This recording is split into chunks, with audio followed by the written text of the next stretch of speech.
네, 전격 인터뷰 시작합니다. 더불어민주당 수석 대변인이신 박수현 의원 전화로 연결돼 있습니다. 의원님 안녕하세요. 예, 안녕하십니까. 박수현입니다. 네. 자, 어제 장차관급 인사 모두가 놀란 인사가 있었습니다. 이해운 네. 전 의원의 초대 기획예산처 장관 발탁인데요. 네.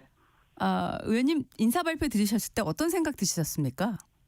예, 저도 역시 깜짝 놀랐죠. 그러면서 든 생각이 네. 이게 이재명 대통령 아니면 또 이재명 대통령의 그 실용이라고 하는 그 의지가 아니면 할 수 없는 정말 그야말로 깜짝 놀랄 만한 일이다 이런 생각을 하면서 봤죠. 네. 예, 근데 같은 날 국민의힘에서는 지금 이해운 후보자를 해당 행위를 했다면서 지금 제명했지 않습니까? 예. 그 여러 가지 뭐 이유가를 하지만 사실 인사 발표 때까지 지금 이 후보자가 국민의힘의 서울 중성동을 현역 당협위원장이었어요. 네. 이렇게 이제 어떻게 보면 야당의 당협위원장, 현직인 당협위원장을 요직에 앉힌 건데 이런 국민의힘의 입장은 그리고 국민의힘의 이 해당 행위라고 하면서 제명한 거는 어떻게 보십니까? 글쎄 우리가 지금 그 대한민국이 이제 12.3 불법 비상계엄과 뭐 이런 과정, 탄핵 과정을 거치면서 더욱더 여러 가지 양극화의 길로 들어서 있잖아요. 네. 정말 어떤 분들은 말씀하신 이게 만국병이다 이렇게까지 이야기를 하고 있는데 아마 대통령이 왜 고민이 없었겠습니까? 그러나 반드시 통합과 실용으로 새로운 정부를 또 열어내면서 네. 국민에게 희망도 드리고요. 이 글로벌 경쟁 시대에 살아남으려면 무엇이든 해야 된다라는 절박함이 대통령끼리 있지 않았겠어요? 네. 네, 그런 측면에서 이 어떤 통합이라고 하는 그런 국정의 어떤 의지를 밝히고 또 실천할 필요가 있는데 네. 국민의힘이 그런 어떤 대통령의 통합의 의지를 제명으로 맞받은 것 이것이 우리 현 주소를 지금 이야기하고 있다 이렇게 보여지는 대목이고요. 네. 예, 다음에 이제 그 실용이라는 그런 측면을 이야기해 보면 네네. 대통령은 지금 이 대한민국을 정상화하기 위해서 특단의 조치들 이런 조치들을 지금 할 수밖에 없잖아요. 그런 와중에 왜 두려움은 없겠습니까? 그런데 그런 어떤 경제 정책에 있어서 네. 다른 시각으로 이렇게 어떤 균형을 잡으려고 하는 이런 어떤 내부의 레드팀 같은 이러한 것도 대통령으로서는 필요하지 않겠습니까? 네. 네, 그런 입장을 이해를 하면서 네. 다만 지금 이제 국민들께서 놀라움과 또 다른 야당들에서는 뭐 어떤 청문회 등을 통해서 검증을 해야 된다라고 이제 벼르고 있지만 네네. 결과적으로는 이 청문회를 통해서 어떤 그 이해운 지명자가 그동안에 자기가 가지고 있는 이 보수 경제 철학을 가지고 어떻게 이재명 정부의 어떤 재정적 확장 기조를 어떻게 맞춰갈 거냐라는 걸 충분히 설명해야 될 것이고요. 예. 그동안에 본인이 윤석열을 옹호했던 발언과 처신이 있었는데 예예. 이 부분이 본인은 분명히 잘못된 일이고 그다음에 당의 원외위원장으로서 당의 분위기를 따라간 적은 있지만 탄핵도 계엄의 결과로 불가피했다는 입장을 밝히긴 했어요. 이 청문회에서 어쨌든 이 부분도 분명하게 입장을 밝혀야 할 것이라고 생각해요. 그래서 민주당도 네네. 이것을 대통령이 지명 인사라고 그래서 단순하게 옹호만 하는 것이 아니라 네. 어떤 국민과 함께 더 날카롭게 검증하겠다라고 하는 원칙으로 어떤 청문회에 임해야 된다 이런 생각은 가지고 있습니다. 네. 지금 청문회까지도 이제 언급을 해주셨는데, 근데 예. 이제 당 안에서 사실 네. 이번 인사를 놓고 좀 충격적이다. 이게 좋은 의미로 말씀하신 것 같지는 않아요. 게다가 네. 지금 여권 성향의 온라인 커뮤니티에서는 저 반발하는 분위기가 더 강도 높게 지금 감지가 되거든요. 뭐 네, 모욕감이 그렇습니다. 드는 인사다. 내란 옹호자를 장관으로 인정할 수 없다. 지명을 철회해야 된다. 이런 얘기까지 나오는데 어떻게 예. 보십니까? 예, 뭐 충분히 이해가 갑니다. 정말 계엄을 극복하고 그다음에 탄핵에 이르기까지 그 불안과 불면의 밤을 우리가 뭐 키세스라고 하잖아요. 네. 예, 그 엄동설안의 아스팔트에서 그렇게 밤을 지새면서 내란을 이겨내고 탄핵을 우리가 겪어온 그런 국민들 입장에서 보면 우리가 그러려고 이런 걸 보려고 그렇게 했느냐라고 하는 말씀을 당장 하시는 분들이 있습니다. 예, 예. 그럼에도 아까 제가 말씀드렸듯이 대통령께서 그런 것을 왜 모르셨겠습니까? 그런 생각을 하고요. 그래서 오죽하면 지금 대한민국에 이런 어떤 충격적인 어떤 인사라도 통합이 필요하다라고 하는 그 통합의 결과가 잘 나오도록 대통령의 인사 의지가 좋은 결과로 나올 수 있도록 그렇게 이해를 하고 청문회를 지켜봐야 한다 이런 입장이고요. 네. 이해운 지명자 당사자도 다시 한번 말씀드리지만 윤석열을 옹호했던 발언과 행동에 대해서 분명하게 청문회에서 입장을 밝히고 국민의 한 사람으로서 국민 앞에 사과하고 사죄할 건 해야 된다.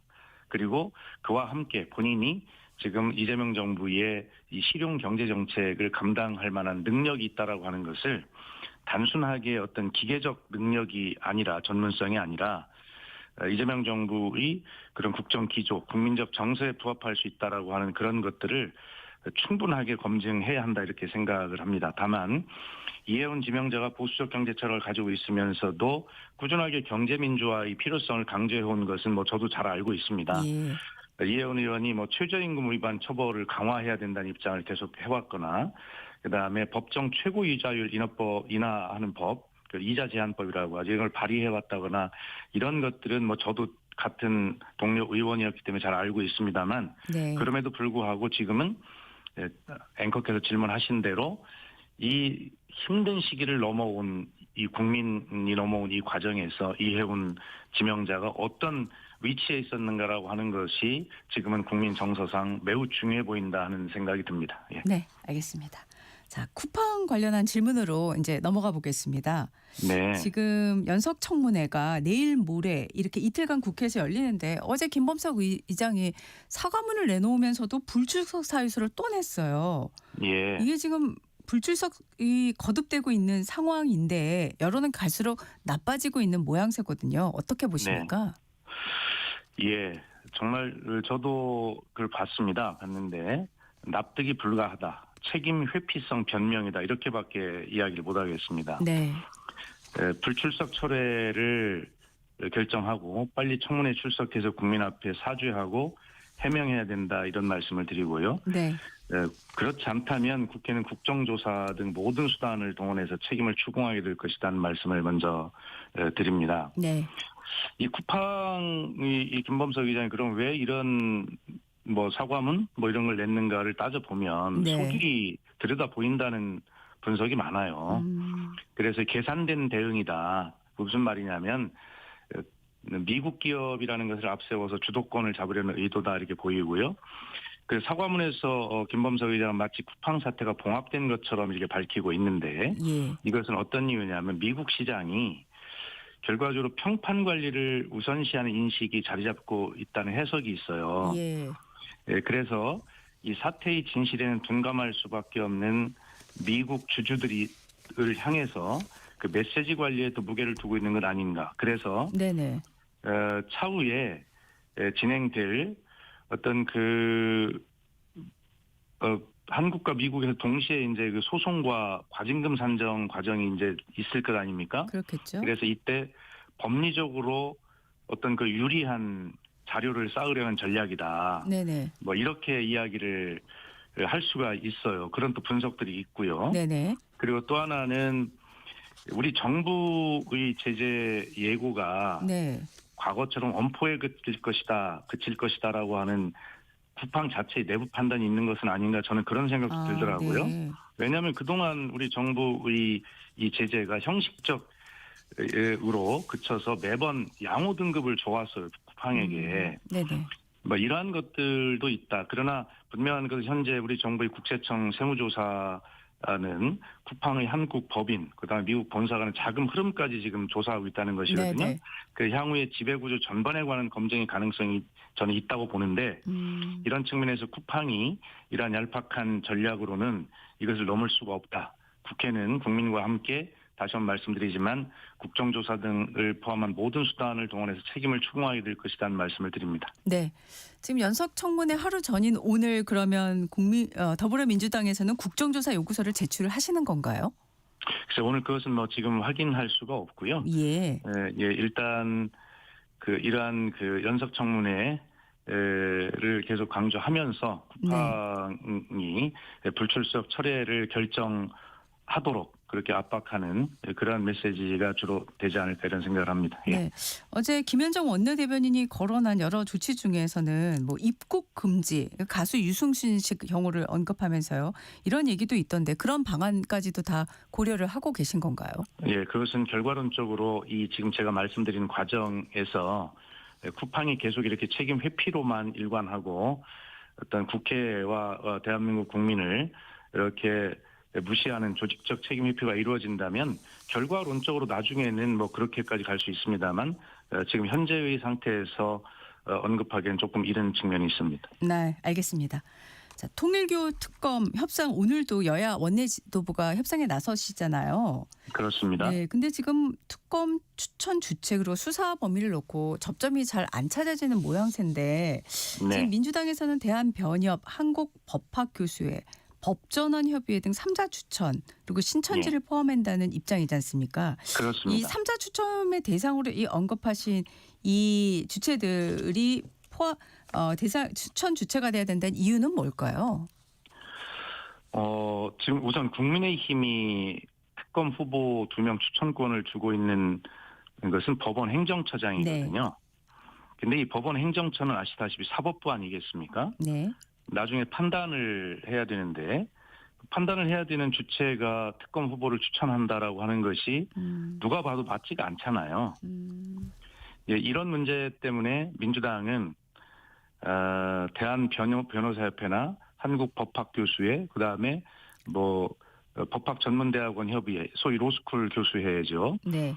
이 정도면 국민의힘도 당연히 동의할 것이고 네. 그다음에 누가 봐도 이것은 민주당이 자신들의 입장은 완전히 뺀 그러한 누구나 받아들일 수 있는 그런 국민 눈높이에 맞는 추천이라는 것은 누구나 알 수 있어요. 그런데 그 법원 행정처 추천을 고집하고 있는 것이고요. 예.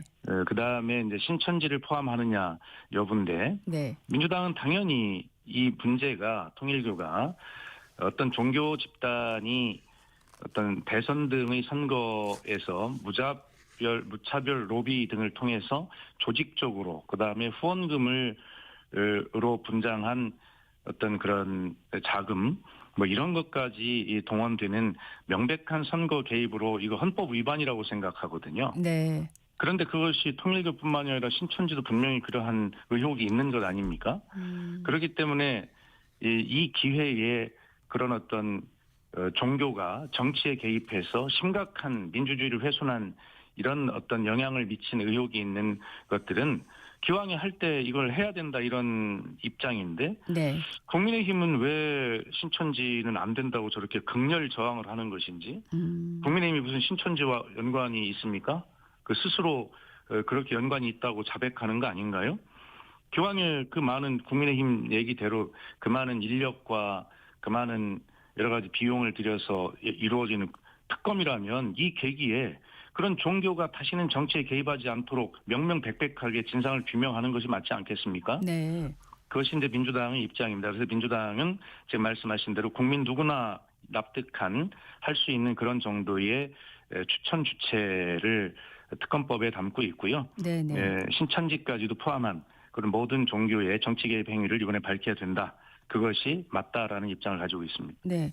지금 오늘도 이제 협상을 하실 텐데 만약에 내일까지 합의를 못하면은 민주당에서는 이 통일교 특검 처리 시점을 일정을 어떻게 잡고 계십니까? 정청래 당대표가 엊그제 그 기자회견에서 네네. 새해 1호 법안으로 네.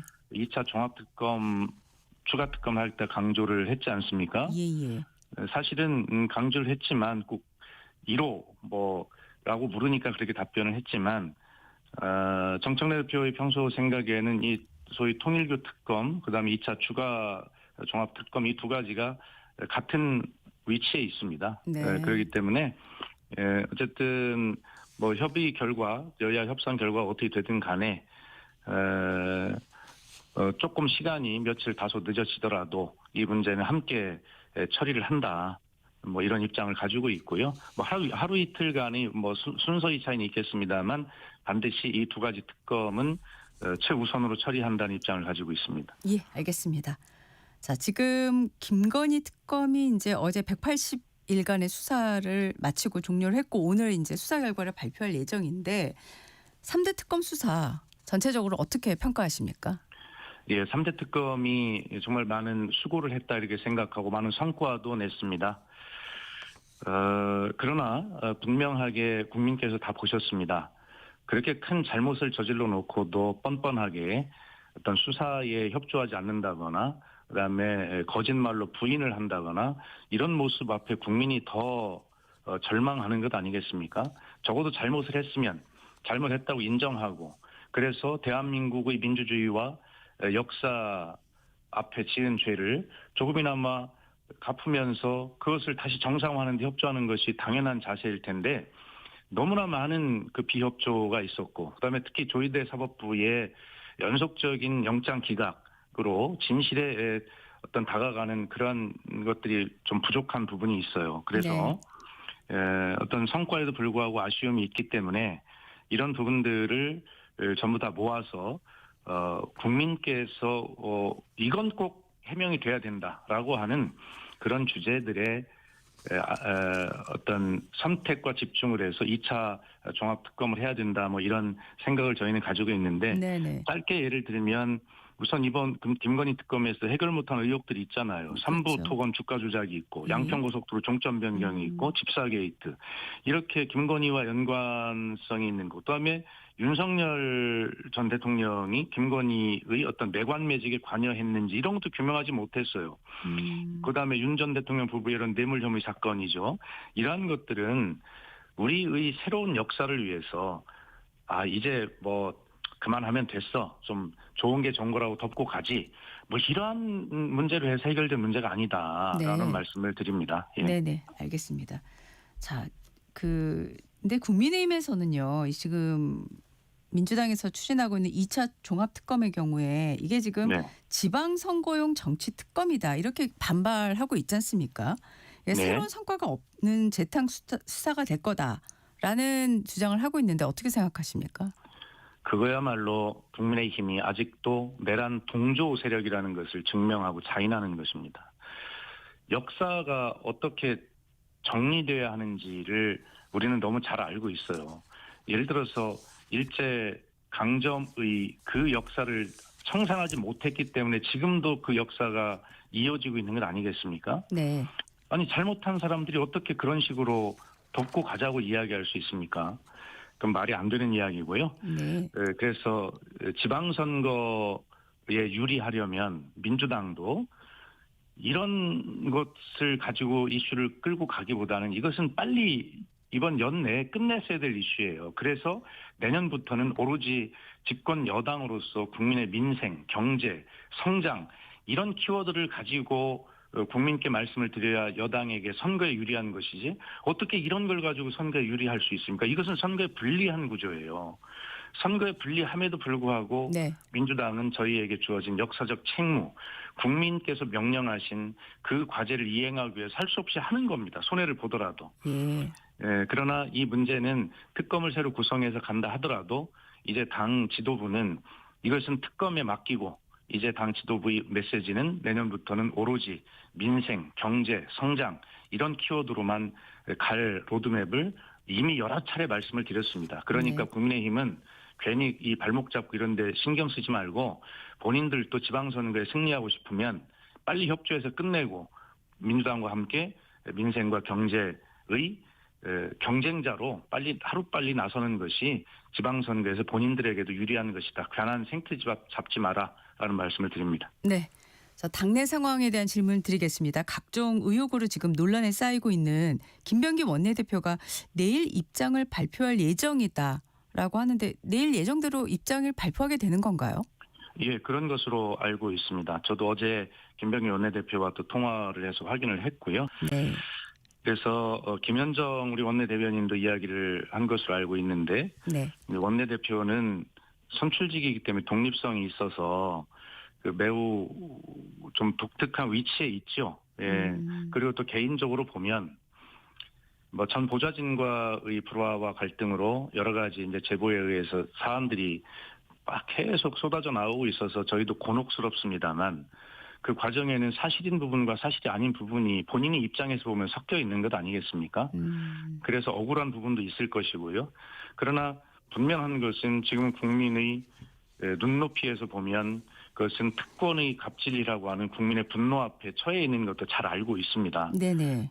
그러나 일단 원내대표라고 하는 그런 막중한 지위를 생각할 때 또 개인적으로 그런 억울함 또 사실과 사실이 아닌 부분은 분명히 또 가려야 될 것 아니겠습니까? 그래서 네. 일단 내일은 뭐 많은 언론이 뭐 다른 해석을 하고 있습니다만 일단 해명과 사과에 더 방점이 있지 않을까 저는 그런 생각을 해보는데요. 네. 그리고 나서도 예를 들어 국민께서 납득하지 못하시고 하신다면 그 이후에는 뭐 어떤 생각을 하실지 모르겠습니다만 일단 내일 30일은 그런 본인으로부터 국민도 궁금하시다고 저는 생각합니다. 도대체 어떻게 된 일이냐라고 예예.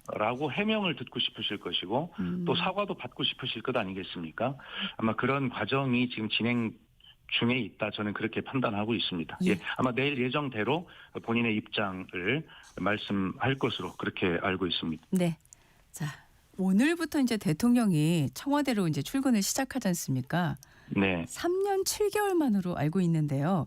예. 지금 의원님께서는 청와대 대변인으로 그 공간을 이제 경험하셨잖아요. 그렇습니다. 이번 청와대 복귀가 어떤 의미가 있는 걸까요?